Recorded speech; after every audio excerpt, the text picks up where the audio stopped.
to me. I am that I am. What's your name? I am. Who sent you? I am that I am. Who? I am. Doesn't make sense. But it wasn't for Moses to make sense of it. It was for Moses to be obedient to God even when something doesn't make sense. That's a test of obedience. If it doesn't make sense, you do it anyway. Creflo Dollar was talking about, he said he had a prayer line, and God told him that the lady he was getting ready to pray for had cancer. And he said that the Lord told him to punch the lady in the stomach. Don't that sound strange? Sounds like you getting ready for a lawsuit, Creflo. You got all these thousands of people sitting in your congregation who's about to be an eyewitness to you assaulting this lady in your service. And he said, so he punched her in the stomach, being obedient to God, risking his ministry, risking all the stuff that he has for the sake of obedience. Now, he punched a lady in the stomach. She was healed from cancer. But it took some willful obedience to get to that place of healing. Obedience. So he says, I am that I am. Still no name. He keeps giving them titles. All throughout the Bible, he continues to give them titles. Never getting to his name, just title. We get to Abraham. Abraham's 75 years old before God steps into his life and tell Abraham, he says, Abraham, I need you to leave thy father's house and from thy family and from all of thy kinsmen. And I want you to go to a place that I'm going to tell you of. And Abraham does that. Abraham starts receiving the blessings of God. That Abraham, who's old, he's starting to plan his estate, starting to plan, his retirement. Who's he going to give his inheritance to? He says, well, I don't have a son, so I'm going to give everything that I got to my servant, Eliezer of Damascus. And God said, no, out of your own loins is going to come a child. Amen. 75 years old. God is now talking to him about a child, 75. Could you imagine being 75 years old, 76 with an infant? 75, 76 years old and you have an infant.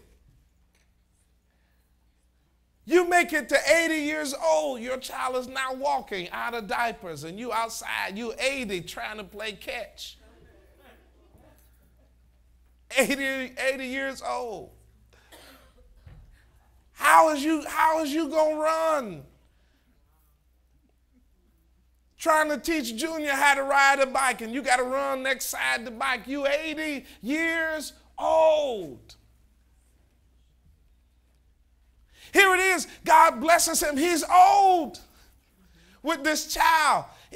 Isaac gets to about 12 years old, almost to the point of manhood. He tells him, now I want you to sacrifice Isaac. I've waited almost, here I am, I'm over 100 years old. I waited this long to get a child for you now to require of me, ask of me to give back what I've been waiting all my life to get. And with obedience, he does it. He goes up to the mountaintop.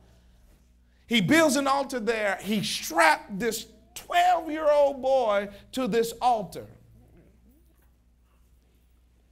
He raises up the knife. He gets ready to slay his son, and an angel stops him from doing it. He was getting ready to kill his son. Obedience. He looks over and he sees a ram caught in the thicket of the bush. And then he says, Jehovah Jireh, for the Lord has provided for himself a ram. Not another name, another title. They go through the whole Old Testament without giving a name to God. Whole Old Testament. Get to Isaiah. Isaiah gets close to a name. For unto us a child is given, a child is born, son is given, and his name shall be Emmanuel. Nobody ever called him little Emmanuel. God with us. God tabernacled with us. He never gives us a name. Let me move on. Okay, so he doesn't give us a name. In the beginning of the Bible, he doesn't give us a name. In the end of the Bible, he's still giving us titles. Revelations chapter 1, verse number 8.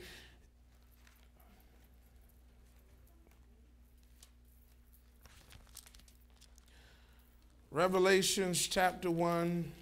Now, we went from the beginning of the book to the end of the book.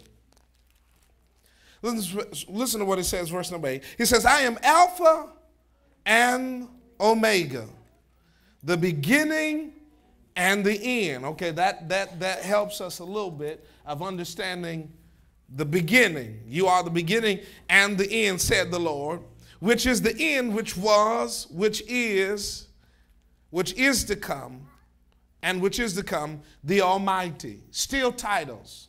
Alpha, Omega, the beginning and the end, which is, which was, and which is to come, the Almighty. So God says he is the Alpha and the Omega. He says he's the beginning, he's the end. Alpha is the first letter of the Greek alphabet, which means literally only. He says, I am the only God. I'm the only God.